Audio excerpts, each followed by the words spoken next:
MLA Raja Singh కు మరొకసారి బెదిరింపు లేఖ ఒకటి వచ్చింది.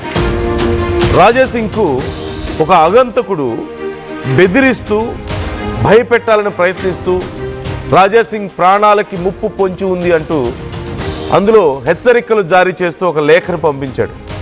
ఆసిఫ్ నగర్ అబ్దుల్ హఫీజ్ పేరుతో ఆ లేఖ వచ్చింది. గతంలో కూడా రాజా సింగ్ కు బెదిరింపు కాల్స్ వచ్చిన విషయం మనకు తెలిసిందే.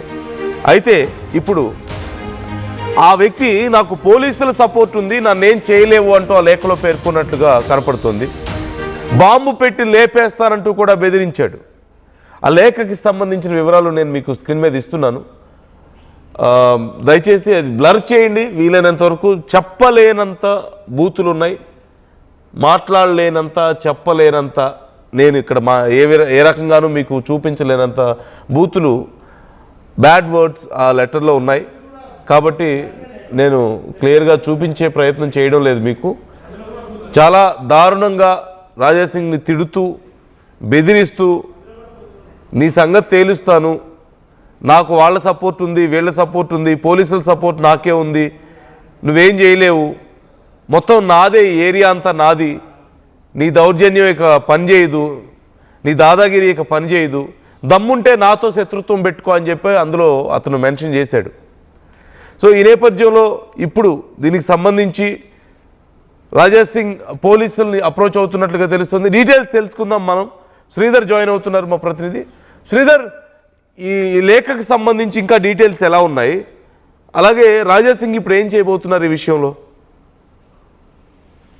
ఆనంద్, డెఫినెట్ గా అటు పోలీసులను కూడా సంప్రదించేటువంటి అవకాశాలున్నాయి. ఎందుకంటే నేరుగా రాజా సింగ్ ఇంటి అడ్రస్ కూడా ఆ లేఖ కూడా పంపడంతో కొంత రాజా సింగ్ అనుచరులు కూడా కొంత ఆందోళన వ్యక్తం చేస్తున్నటువంటి పరిస్థితి. గతంలో కూడా చూస్తాం రాజా సింగ్ ఇది లేఖలో పచ్చి బూతులు, ఇప్పుడు రాసినటువంటి లేఖల బూతులే కాకుండా తననే కాకుండా తన కుటుంబ సభ్యులు అంటే తన కుమారుడికి సంబంధించి కూడా తనను లేపేస్తాం, బాంబులతో పేల్చేస్తాం అనే విధంగా కూడా లెటర్లో క్లియర్ గా పేర్కొనడమే కాకుండా నిందితుడు కొంత తెగించి కూడా లేఖలో ఒక విషయాన్ని క్లియర్ గా స్పష్టం చేశాడని చెప్పొచ్చు. తన గతంలో కూడా పోలీసులు వచ్చి కూడా కేవలం ఆధార్ కార్డు తీసుకొని వెళ్ళారే తప్ప ఏం చేయలేరు కాబట్టి పోలీసులకు సంబంధించి కూడా తనను ఏమి చేయలేరంటూ కూడా పోలీసులను కూడా కొంత తక్కువ చేసి మాట్లాడారు. పోలీసులకు కూడా కొంత కించపరిచే విధంగా కూడా పోలీసులను చేశారు. అదేవిధంగా రాజా సింగ్ బండ బూతులతో ఆ లేఖలో రాయడమే కాకుండా అటు తనకు నెట్వర్క్ అనేది చాలా పెద్దది ఉందన్నటువంటి విషయాన్ని కూడా అందులో పేర్కొన్నారు. కాబట్టి డెఫినెట్ గా రాజా సింగ్ పోలీసులను కూడా అక్కడ కోడ్ చేశాడు. కాబట్టి రాజా సింగ్ పోలీసులకు మరొకసారి కంప్లైంట్ ఇచ్చేటువంటి అవకాశం ఉంది. ఆ లేఖను కూడా పోలీసులకు పంపించేటువంటి ఛాన్సెస్ ఉన్నాయని చెప్పొచ్చు. గతంలో కూడా రాజా సింగ్ అనేక మార్లు అటు దుబాయ్ కేంద్రంగా, దుబాయ్ నుంచి కానివ్వండి, ఇతర దేశాలకు సంబంధించిన నంబర్ల నుంచి కూడా వాట్సాప్ లో నార్మల్ కాల్లో కూడా అనేక మార్లు కూడా రాజా సింగ్ బెదిరింపు కాల్ చేసి బెదిరించడమే కాకుండా రాజా సింగ్ ఖచ్చితంగా నేను లేపేస్తాం, మా టీం ఉంది, మా టీం దిగింది అంటూ కొంత డెడ్ లైన్ విధించినటువంటి సందర్భాలు ఉన్నాయి. అంతేకాకుండా కొంతమంది యువకులు కొన్ని నెలల క్రితం కూడా రాజా సింగ్ ఇంటి వద్ద కూడా కొంత రెక్కి నిర్వహించారన్న అనుమానంతో అక్కడ రాజా సింగ్ అనుచరులు కూడా పట్టుకొని పోలీసులకు అప్పచెప్పారు. వాళ్ళ దగ్గర కొన్ని ఆయుధాలను కూడా పోలీసులు స్వాధీనం చేసుకున్నటువంటి సిచ్యువేషన్ ఉంది. కాబట్టి రాజా సింగ్ కు సంబంధించి ఎంతైనా సరే ఆయన సెక్యూరిటీకి సంబంధించి ఎప్పటికప్పుడు కూడా ఒక వర్గానికి ఏ సమయంలో వచ్చింది శ్రీధర్ ఈ లెటర్? అలాగే రాజా సింగ్ పోలీసులను అప్రోచ్ అయ్యారా? ఆనంద్, రాజా సింగ్ పోలీసులకు కూడా, ఎందుకంటే ముందుగా అయితే మీడియాకి రిలీజ్ చేసినటువంటి సిచ్యువేషన్ ఉంది, పోలీసులకు కూడా పంపించారని కూడా తెలుస్తుంది. లేఖకు సంబంధించి మాత్రం ఒక్కసారి డేట్ చూసుకున్నట్టయితే దాని మీద క్లియర్ గా ఏర్పడుతుంది. ఎందుకంటే తను పోస్ట్ చేసిన డేటు 21 అక్కడి నుంచి వచ్చింది రాజా సింగ్ కు సంబంధించి, ఇక్కడే హైదరాబాద్ లో కాబట్టి అదే తేదీ నాడు కూడా రాజా సింగ్ అది లేఖలో కూడా ఒకవైపు ఆసిఫ్ నగర్ జిల్లా నుంచి కూడా లేఖ పంపించారు. రాజా సింగ్ సైతం అదే రోజు కూడా వచ్చినట్టు కూడా క్లియర్ గా లేఖలో ఉంది. కాబట్టి డెఫినెట్ గా 2-3 రోజుల నుంచి కూడా లేఖ రాజా సింగ్, ఎందుకంటే ఒక్కోసారి ఇంటికి వచ్చిన పోస్టులు తొందరగా చూసుకునేటువంటి పరిస్థితి ఉండదు. ఎందుకంటే ఎమ్మెల్యేకి సంబంధించి అనేకమైన కంప్లైంట్స్ వస్తుంటాయి. కాబట్టి దాన్ని చూసి రాజా సింగ్ కూడా పోలీసులకు ఇవ్వడమే కాకుండా డెఫినెట్ గా అది ఎక్కడి నుంచి వచ్చింది, ఏం నుంచి వచ్చింది, అడ్రస్ ఎక్కడ అనేది కూడా రాజా సింగ్ ఆరాధీయడం కాకుండా పోలీసులు సైతం కూడా ముందుకెళ్లి కొంత ఇన్వెస్టిగేషన్ చేసేటువంటి అవకాశం ఉందని చెప్పొచ్చు. నందు ఇంకోవైపు అటు రాజా సింగ్ కు సంబంధించి ఎప్పటి నుంచో థ్రెటనింగ్ ఉంది. కాబట్టి ఇప్పటికే తెలంగాణ రాష్ట్ర ప్రభుత్వం కూడా తనకు బుల్లెట్ ప్రూఫ్ వాహనం కల్పించింది. ఎంతైనా రాజా సింగ్ హిందుత్వ ఎజెండాతో ముందుకెళ్తుంటారు. హిందుత్వ మహాసభలకు సంబంధించి కానీ ముఖ్యంగా ఎంఐఎం నేతలకు సంబంధించి ఎప్పటికప్పుడు కూడా ఫైర్ అవుతూ వాళ్ళ మీద అనేకమైనటువంటి కామెంట్స్ చేస్తూ కూడా రాజాసింగ్ హిందుత్వ సభల్లో కూడా మాట్లాడుతుంటారు. కాబట్టి అటువంటి రాజాసింగ్ కు థ్రెట్ ఉందని కూడా ముందు నుంచి పోలీసులు కొంత ఆయన పట్ల ఆయన వెళ్ళేటువంటి ప్లేసెస్ కానీ ఆయన షెడ్యూల్ కు సంబంధించి మాత్రం ఆయన ఎక్కడికి వెళ్ళినా కొంత జాగ్రత్త తీసుకోవడం కాకుండా సెక్యూరిటీకి సంబంధించినటువంటి అంశంలో కానివ్వండి, మరి ఆయన థ్రెటనింగ్ వస్తున్నటువంటి విషయంలో కానివ్వండి, సరౌండింగ్స్ అన్ని కూడా కొంత పోలీసులు అప్రమత్తం ఉండే విధంగా చూసుకుంటారు. కాబట్టి ఇటువంటి లేఖ ఏదైతే ఉందో నేరుగా కొంత ఆయన్నే కాకుండా గతంలో కూడా చూస్తాం ఆయనకు సంబంధించి రాజాసింగ్ ఆయన కుమారుడిని కూడా హిందూ ధార్మిక దానికి సంబంధించి కూడా నేను తన కుమారుడిని కూడా తానే కాదు తన కుమారుడు కూడా హిందుత్వ ఐక్యత కోసం పనిచేస్తాడు అనౌన్స్మెంట్ చేశారు. కాబట్టి ఈ లేఖల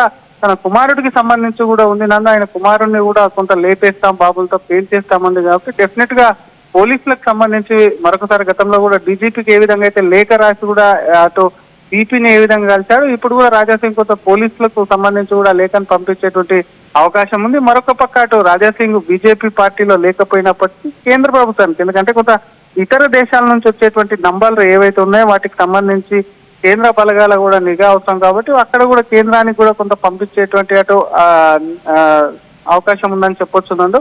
మొత్తం మీద రాజాసింగ్ కు సంబంధించి బెదిరింపు లేఖలు అనేది కొత్త కాకపోయినప్పటికీ ఏమాత్రం ఏమరపాటు పడ్డా సరే రాజాసింగ్ కు సంబంధించి ఏదైనా జరిగితే మాత్రం డెఫినెట్ గా కూడా అది ప్రభుత్వమే బాధ్యత వహించాల్సినటువంటి అవసరం ఉంటుంది. కాబట్టి వచ్చిన లేఖలు పోలీసులు కూడా సీరియస్ గా తీసుకునేటువంటి ఛాన్స్ ఉందని చెప్పొచ్చు. నందు right. Thank you Sridhar, thanks for the details. మొత్తం మీద శ్రీధర్ చెప్పినట్లుగా రాజాసింగ్కి ఈ బెదిరింపులు అనేవి కొత్త ఏం కాదు. గతంలో ఎన్నో సందర్భాలు పదుల సంఖ్యలో బెదిరింపులు మనం చూసాం, 1-2 కాదు.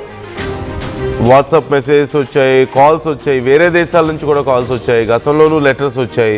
ఇలా ఆడియో వీడియో కూడా షేర్ చేశారు చాలామంది బెదిరిస్తూ, అలా చేస్తాం ఇలా చేస్తామని చెప్పేసి. ఈ నేపథ్యంలో రాజాసింగ్కి బుల్లెట్ ప్రూఫ్ వాహనం కూడా ఇచ్చారు. అయితే ఈసారి చాలా వచ్చినటువంటి లెటర్లో తన కొడుకు గురించి కూడా ప్రస్తావించినట్లుగా కనిపిస్తుంది, తన కుటుంబం గురించి కూడా ప్రస్తావించినట్లుగా కనిపిస్తుంది. ఈ నేపథ్యంలో రాజాసింగ్ కూడా చాలా సీరియస్గా ఉన్నారు. మరి ఈ విషయంలో రాజాసింగ్ ఏం చేయబోతున్నారు? ఓవైపు ఖచ్చితంగా లీగల్ ప్రొసీడింగ్స్ ఉంటాయి. అలాంగ్ విత్ దట్ రాజాసింగ్ ఇంకా ఈ విషయంలో ఏదైనా పర్సనల్గా తీసుకుంటారా అనేది కూడా చూడాలి. అయితే ఎవరు రాసుంటారు ఆ లెటర్ చూస్తే చాలా సాధారణమైనటువంటి భాష కనిపిస్తుంది. చాలా వరకు బ్యాడ్ వర్డ్స్ని ఉపయోగించారు, బూతులు తిడుతూ రాసినట్లుగా కనిపిస్తోంది. ఖచ్చితంగా లోకల్ పర్సనే, అదే ఏరియాకి సంబంధించిన పర్సన్ అయి ఉంటాడు అంటూ కూడా కొన్ని అనుమానాలు వ్యక్తమవుతున్నట్లుగా తెలుస్తోంది. ఈ నేపథ్యంలో ఇప్పుడు ఈ విషయానికి సంబంధించి లీగల్గా అతి త్వరలో చర్యలు ఉండే అవకాశాలు చాలా క్లియర్గా కనిపిస్తున్నాయి. ఎక్కడి నుంచి వచ్చిందో ఆ లెటర్ అనేది ట్రేస్ చేసే అవకాశాలు కనిపిస్తున్నాయి. మరి రాజాసింగ్ ఏం చేయబోతున్నారు ఈ విషయంలో అనేది కూడా చూడాల్సిన అవసరం ఉంది. మరొకసారి ఆ లేఖకి సంబంధించిన డీటెయిల్స్ నేను మీకు స్క్రీన్ మీద చూపిస్తాను. అంతా పూర్తి స్థాయిలో అన్నీ మాట్లాడలేని చెప్పకూడని పదాలు ఉపయోగించిన నేపథ్యంలో వాటిని మేము క్లియర్గా చూపించలేకపోతున్నాం. సో మీ అభిప్రాయాలు ఏంటి ఈ విషయంలో? రాజాసింగ్కి వరుస బెదిరింపుల్ని, ఆయన చాలా యాక్టివ్గా ఉంటారు, హిందూ యాక్టివిస్ట్గా ఆయన ఉన్నారు, బీజేపీ మెంబర్గా ఉన్నప్పటికీ కూడా హిందువులకు సంబంధించినటువంటి సమస్యల మీద ఆయన రెగ్యులర్గా ఫైట్ చేస్తూ ఉంటారు. అలాగే గో సంరక్షణకు సంబంధించి ఆయన ఎన్నోసార్లు చాలా కార్యక్రమాలు చేశారు. ఈ నేపథ్యంలో రాజకీయ ప్రత్యర్థులు ఆయనకున్నారు, అలాగే ఈ భావజాలానికి సంబంధించిన అంశంలో కూడా ప్రత్యర్థులు ఉన్నారు, శత్రువులు కూడా చాలా ఎక్కువ మంది ఉన్నారు. ఈ నేపథ్యంలో రాజాసింగ్కి ఈ బెదిరింపులు అనేది చాలా కామన్గా మనం చూడొచ్చు. మీ అభిప్రాయాలు కూడా కామెంట్ చేసే ప్రయత్నం చేయండి.